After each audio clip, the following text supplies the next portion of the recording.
All right, the Houston Rockets defeat the Minnesota Timberwolves in a glorified pickup game, 121 to 115. An entertaining game. It was a fun game to watch. Didn't really get, I don't want to say serious, but towards the end, that's when things started to change a little bit. You saw a little strategy implemented there with the Rockets trapping Anthony Edwards, and you seeing that missing Julius Randle and Dante DiVincenzo and other players on your team hurts a lot because all the Timberwolves really had was Naz Reid. But let's get in to the stats. The box score: Jalen Green had 35 and 5. Sengun 24 and 13. He did have 8 turnovers though. Amen Thompson with 17 and 10. Anthony Edwards 37 points. He went crazy there for a little bit. Naz Reid had 22, and J.D. McDaniels had 21 points, but it was not enough. The T-Wolves were shorthanded, and to me, this was a game that I expected the Rockets to win. I don't think they looked bad at all. I think they got a little sloppy there, specifically Sengun, and that allowed the T-Wolves to kind of stay into it. You know, they had a lot of fast break points, a lot of steals, a lot of turnovers, and going back the other way and getting easy baskets, and I think that's the reason why they were able to stay in the game, along with Anthony Edwards keeping them in it. But at the end, Houston's defense turned it up a notch, and I thought they looked good, and I think this type of game, we were talking before we actually went live. We're not live, but we went on air, quote unquote.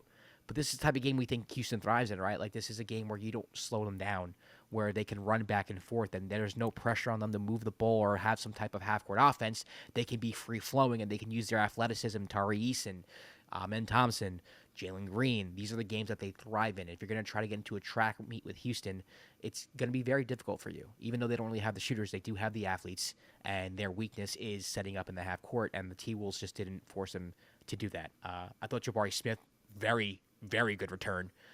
He was able to hit, I think, 4 threes he had and spread the floor, so I'm sure he'll be taking Dylan Brooks' spot in the starting lineup soon. We'll see about that. But it was a fun game to watch. It wasn't, particularly a big game on the schedule. The T-Wolves have been playing better. They crawled up to 7th in the West, so I thought that this would be an interesting game to review because it could have been a game that had some playoff implications. But the Rockets did what they had to do against a shorthanded Wolves team. Yeah, just like you, I expected the Rockets to win. Seeing who the Timberwolves didn't have, I expected Alpi to have a big game, and he started off strong and then got in foul trouble. Yeah, and that brought in Jabari, like his first game since I forget what they said, but maybe as well as he shot today, I was thinking, is he the answer to the question when we're like, Houston needs more shooting? Like, it's part of it. Yeah. A little bit. Yeah, does he answer that question? I mean, he went, I think 4 for 6, and that gives him like just the threat. Having the threat out there opens up the floor for their players that get to the lane and drive. Especially because he's a big man. Sorry to interrupt you, but especially because he's a big man and that pulls a big man out of the lane as well. He's not like he's a guard who can shoot it. If you're 4 or 5 can shoot the rock like that, and if you go with a lineup where he's the 5, you're pulling the 5 out of the lane. Yeah, I mean he's legit 6'10" as a shooter, so that makes a huge difference. With the T-Wolves, Edwards had a great game. Like you said, again, being shorthanded, when later on in the third and the fourth, when he was getting doubled and Rockets did a good job taking the ball off his hands. It felt like they really didn't have anywhere else to go. But on the flip side of that, it was like not having Randall and not having Rudy on the floor allowed Anthony Edwards to attack the rim more because there was more space.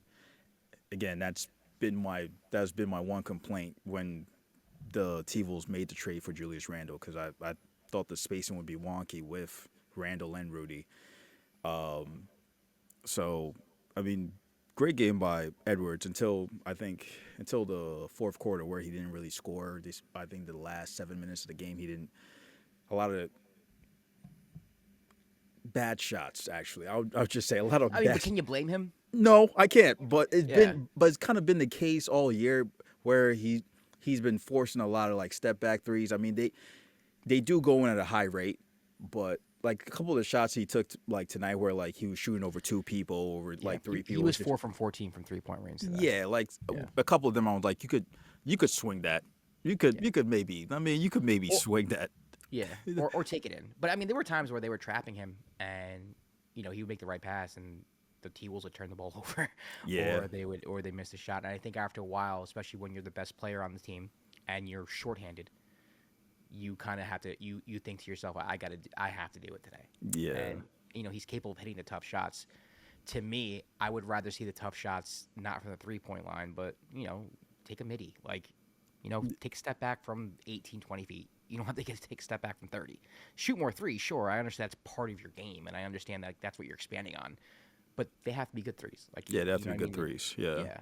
So that's my difference. thing with Anthony. I thought he played well up until he started trapping him, and he was making the right decisions at first, and at times. But yeah, what you said, it was just bad shot selection.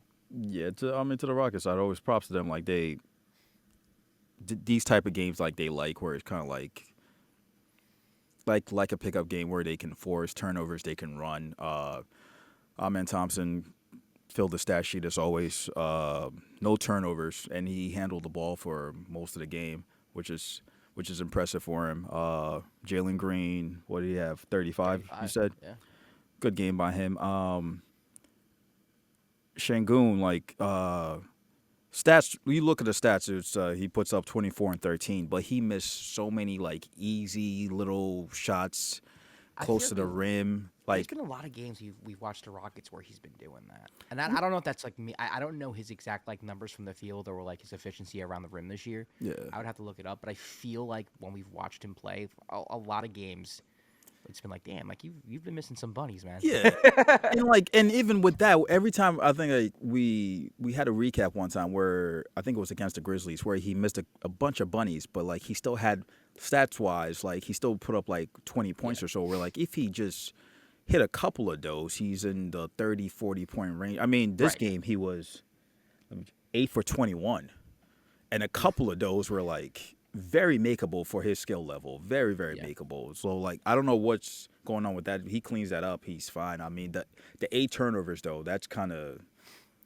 that's the big like can't have That's that. what kept Minnesota in the game to me because Yeah. I mean they got like 4 or 5 just breakaway, no one 1-on-0, 2-on-0 fast break dunks, layups, like those things they add up. That's 8 to 10 points right there.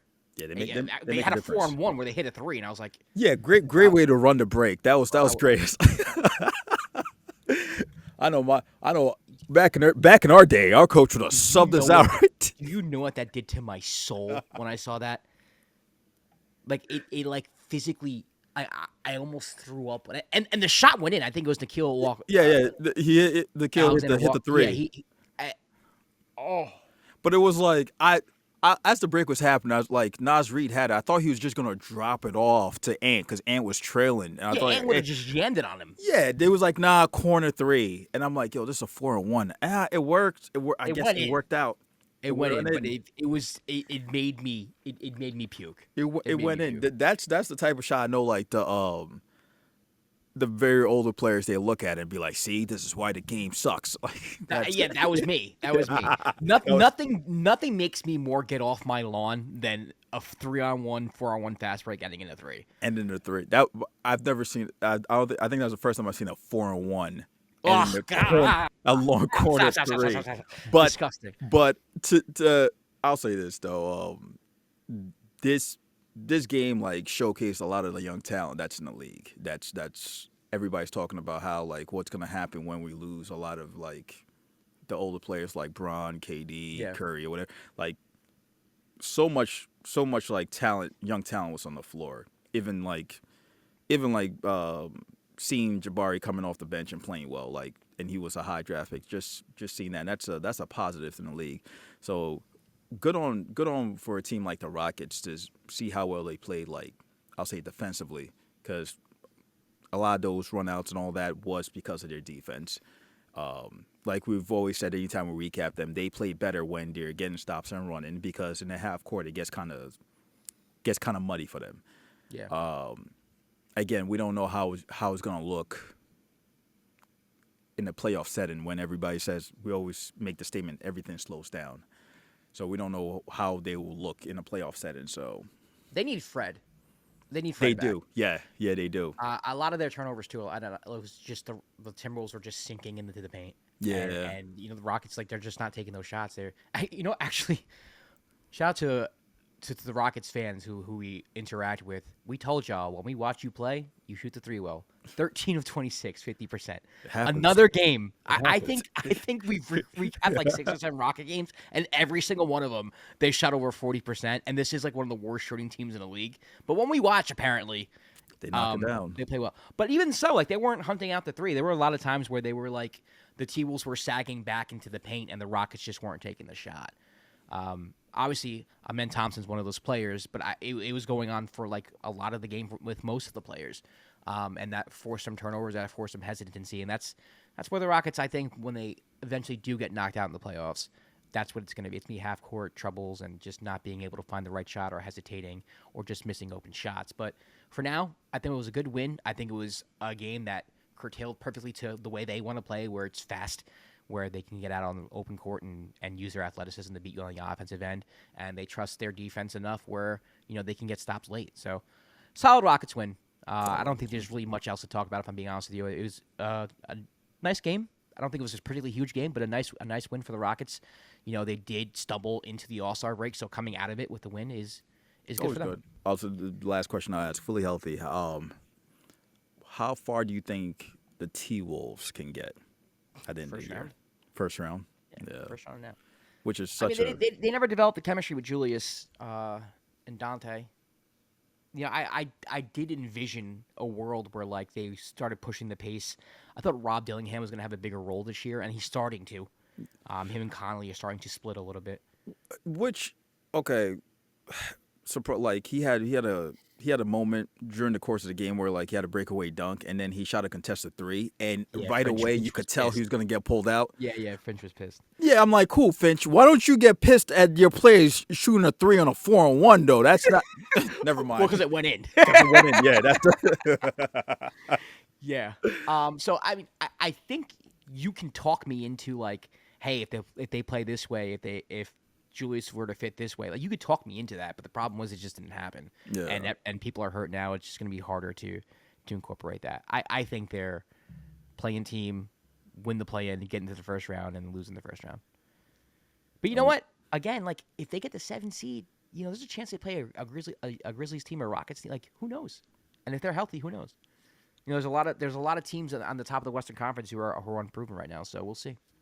You don't think they you don't believe in Luka Garza? I like Luka Garza as a college player. Yeah. And I'll just say that. Okay. The Iowa Hawkeye legend. The Iowa Hawkeye legend. When he checked in the game, I was like, oh, Luke, that man, the real Luka. The real Luka. We're going to end on that. The Rockets beat the TWolves 121-115. If you want to follow the Dime, you can at the Dime NBA. I'm Josh Rodriguez at Josh_Rodriguez_. He's Kwab at Kwab AKS. We'll see you tomorrow for another reaction of the Dime. Peace.